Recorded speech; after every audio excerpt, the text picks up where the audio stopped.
destruction, just all out calamities, man. And the Lord is basically saying, when we get delivered out of this, that's going to eclipse the old deliverance. Yep. Because we're going to have to overcome all that. Yep.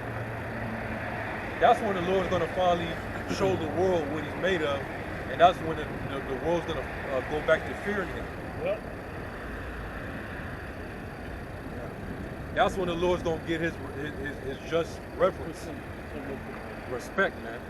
All the proud of the earth, all the arrogant, He said He's going to cause all the arrogancy of the proud to cease. Yep. He's going to lay low the haughtiness of the terrible, man. That's when He's going to get it. I was just thinking about, you bringing that up. We coming out of Egypt, right? Imagine what Jericho was thinking. When we start surrounding them and circling and shit, like it was like, oh, and then we let out that shout, and then the wall fell in, like, what the fuck? And so they said they flee 7 different ways or something, you said? And they said they flee somehow. Well, we walked around it 7 times, and then we had to blow the trumpet. The wall came down. And the wall came down. I don't know if it mentioned them fleeing 7 ways. I don't know if it was 7 ways, but I know they ran from fear though. Yeah. I just recall, I forgot how it works, but those people took off, man. They were scared of shit. But they didn't want to fall victim to an Egypt thing, or look what they just did. And then the Lord keep the sun up for days, so that we can take them out. Bro. Stuff like that. That's coming back. We getting all these back-to-back eclipses. Yeah.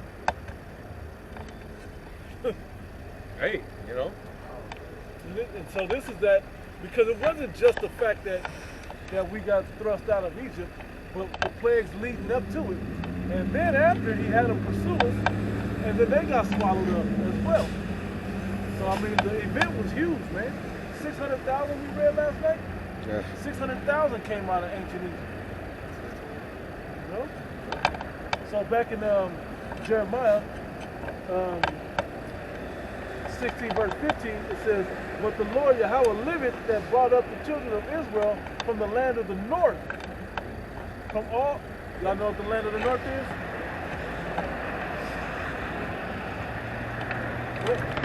America. Babylon, right. And from all the lands where He has driven them, because we were scattered, right? It says, "And will bring them again into their land." And how is He going to bring us up? There it is. Yep. That's how we're going to be brought up out of the land of the north. And that eclipses the way we left the last time. We left on foot. This time we flying up out of here. Water. Yeah. First time. Yeah. Dry land. On dry land. Yep. But this time we finna go up like Elijah. Yep. And Enoch. And that's miraculous to walk. And Yahushua. To walk through water on dry land, through a sea on dry land, and something's gonna eclipse that? Yeah. Oh shit. I tell you how much more severe the trouble gonna be. Right. Yeah. The balance of it has to be fitting. They're going to be amazed at the strangeness of their salvation. Yeah. You never seen nothing like outer worldly. You never seen nothing like that before. Right? Yeah, it's just so far beyond all that they imagine. Yeah. They're gonna have that. It's gonna be like, I can't believe that this is like really happening. Like my eyes are not deceiving me right now. Yeah, kind or not. It's like, no, yes, this is exactly what you're seeing. Yep. And the prophets told you it is. Yep. That's what's scary part. That's it's gonna scare the shit out of you. So we told them about a miracle happening, and then the miracle happened. Nah, y'all just talking shit. Okay. When it happened, it's like, oh, y'all wasn't just talking shit. It says, and gave them unto their fathers. Bring them out of the land that I gave to their fathers. Yeah, then it goes into the 100 descriptions. That was that point. Yeah. So hey, just because we're in the Passover now, so you think about these type of things, the type of things that the Lord did, and what the Lord's getting ready to do. Right. We're in modern Egypt now. We're in this Egypt. So So just think about the things that the Lord did when we was in ancient Egypt and coming out of ancient Egypt. We finna see some new things, man. Yeah. That's good. We finna see some new things. So new signs. And that's why it's important to teach the fear of the Heavenly Father, man. We ain't talk about the apparitions, all type of stuff that the Lord was doing. He's gonna outdo himself. Yeah, kind. You're afraid of with this devil. You know, Jake get afraid of what this devil can do because he got, you know, his little guns and his technology or whatever. Man, that ain't nothing. He brought it up. He made a new sound, putting two different sounds. Yeah, kind of.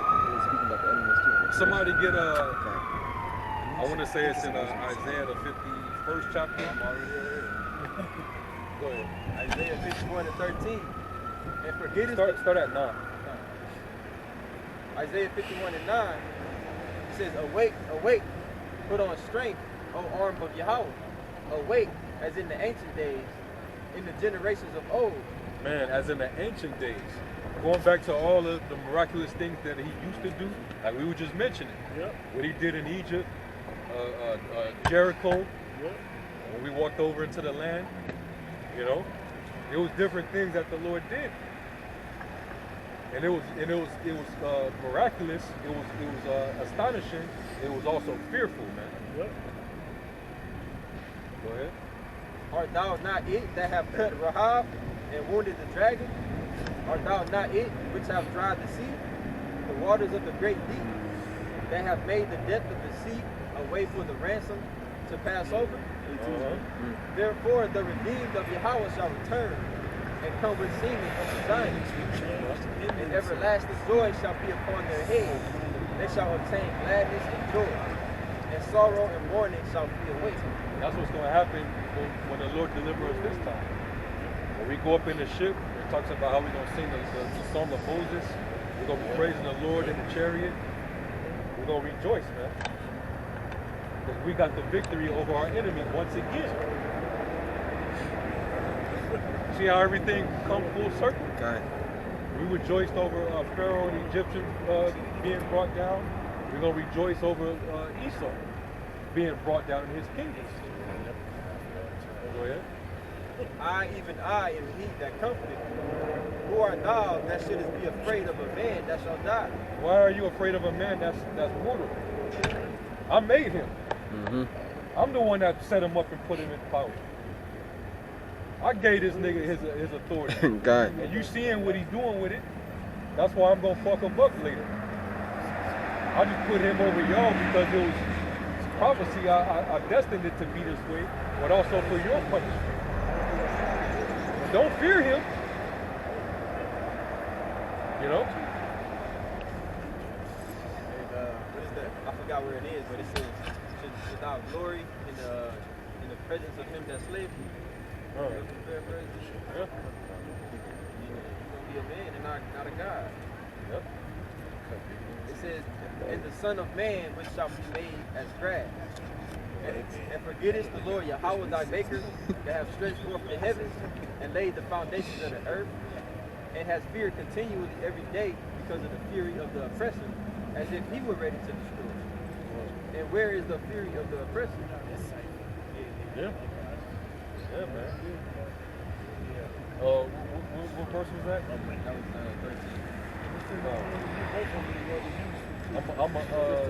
13. Somebody get that in the NLT real quick. Get that same thing in the NLT.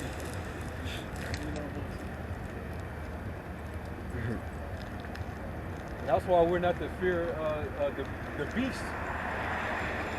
The same beast that's gonna try to make war with us. He's gonna try to oppress us, but we know ultimately the Lord's gonna come through, like He's done before in the past. The Lord's gonna come through again, man. Isaiah 51:13 in the NLT. It says, yet you have forgotten the Lord Yahweh, your Creator, the one who stretched out the sky like a canopy and laid the foundations of the earth, will you remain in constant dread of human oppression? Will you continue to fear the anger of your enemies? Where is their fury and anger now? It is gone. Especially when the Lord take them down.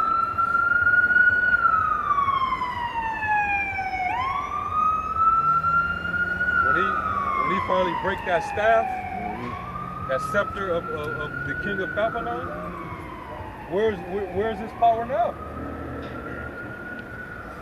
He can't oppress you anymore. I'll put a stop to him. Okay. Say that again. Because this is the same devil who boasted in his own power. Was that in Isaiah, where it says that how he who that shall the axe boast against him? The Hewitt. That Hewitt. God. With it. God. If that's his attitude now, I got all this power. Everybody respect me. You know. I got the best army and military in the earth, in the world. I can go into outer space when I want to. So I got all this power. Everybody fear me. But in one day, the Lord's gonna strip it. Yeah. 1 hour. In 1 hour. Think about that. It took thousands of years to put this shit together for this man to get to this level. It took so long. He fell out of power for 1,000 years and came back into power to get it to where it's at. He's had the last 3 rulerships. Counting this one as 2, still the same as Hey, second. the Most High ultimately had to heal that deadly wound. God. Yep. God. The Most High basically brought him back to life, Yep. put him back into power. Yep. That shows you he rules in the kingdom of men.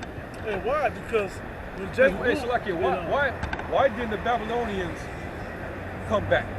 Yep. Why didn't the Medo-Persians come back as a dominant empire? Egyptians. They all ruled one time and then that was it. Yep. Esau, his power structure, he was the only one that was able to come into power for a certain period of time, then be exiled, lose his power, go into darkness, Yep. and then come back a half a millennium later and then rule again. He had 3 rulerships. Yeah, that's what I was saying. Exactly. Yeah. But because Edom was the Greeks, Edom was the Romans. The Romans. Then they went down when the Byzantine Empire. But when you look, and I just want to make a quick point. When you look at that empire of the Byzantines, that was the southern kingdom of Jake, right? But Jake wasn't living right, man. Right. They had power for 1,000 years, and they didn't reverence the Heavenly Father like that, like they should have. Plus the northern kingdom wasn't brought back either. So he brought us back down with plagues, and brought this man back into power to show his full the sword of this man. Yeah. Okay. Him coming out of the bottomless pit and the Lord, healing that deadly wound. Yep. That's ultimately like the Lord told Pharaoh, I'll raise you up to show my power within you. The miracles that he's able to do, their life, him giving life into the image of the beast, that's ultimately the Most High on the left-hand side giving him that. Yep. The creation of the nuclear missile. Con. That's Isaiah 54. Con. That's also Psalms. I created the instrument of death. You know, I've ordained the arrows against the persecutors. Yep. The Lord did all that, man. Yep. So the missiles, that's that's Esau's pride and power, but that's really the Most High's creation. Yeah. You know, that's the armory of the Most High.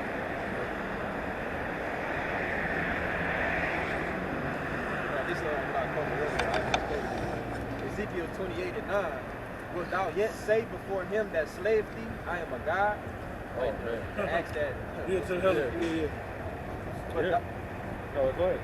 but thou shalt be a man and no God in the hand of him that slaved thee. Yep. Yep. Somebody get us Psalms 9 and 20.